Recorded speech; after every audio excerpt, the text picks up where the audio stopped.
Hi everyone, today's chapter is Luke 20.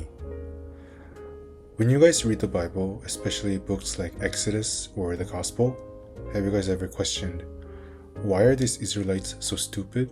Or why do they go against God even after experiencing great miracles like parting the Red Sea or reviving a dead man? For me, Luke chapter 20 is one of those chapters.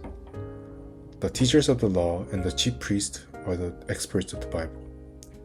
So when Jesus spoke in front of the people and gave signs and miracles, these people should have recognized him as the Messiah, and they did. They knew he was the Messiah that they were waiting for thousands of years. Then why didn't they accept Jesus? That's because to them, Jesus was a threat rather than a Messiah. The teachers and the high priest were blinded by their lust for power. Anyone who was challenging their authority was a threat, even the Messiah. For them, religion was not a way to build a relationship with God, but was their weapon to wield their power. In order to understand chapter 20, we need to understand what happened in chapter 19, especially the last portion. If you read the end of chapter 19, Jesus entered Jerusalem and the temple. In the temple, he drives out the merchants and starts preaching to the people. In the Desire of Ages, chapter 65 and 66, Ellen G. White is describing and supplementing the story of chapter 19 and 20.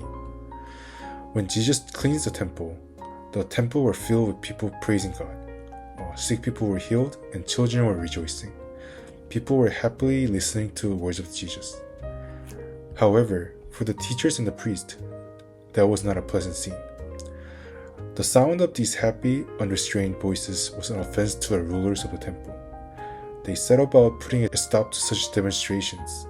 They represented to the people that the house of God was desecrated by the feet of the children and the shout of rejoicing. From this, we can definitely see the priority of the ruler of the temple was not bringing people to God, but to maintain their power. They were overwhelmed by the voices they could not restrain and went up to Jesus to challenge his authority, as you can see in the beginning of chapter 20.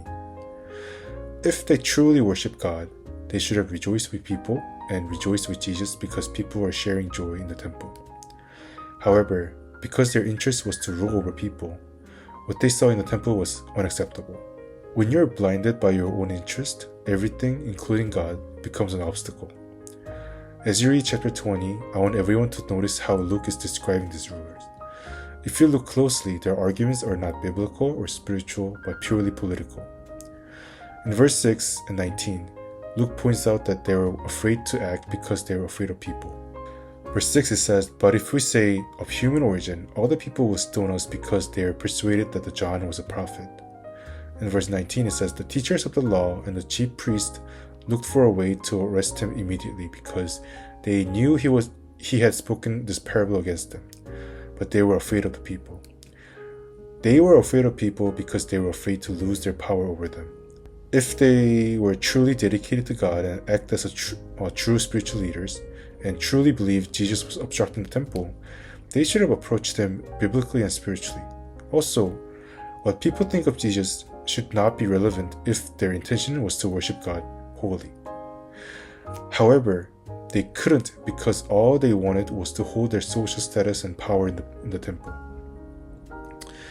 When I was reading this chapter, I was looking at these teachers and the priests in a very condescending way.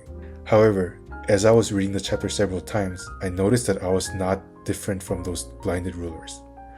I say I want to be like Jesus, but how many times in my life have I put my interest over God?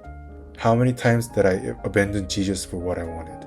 Today, as we read this chapter together, I want everyone to see if there's anything in our lives that is obstructing our relationship with God.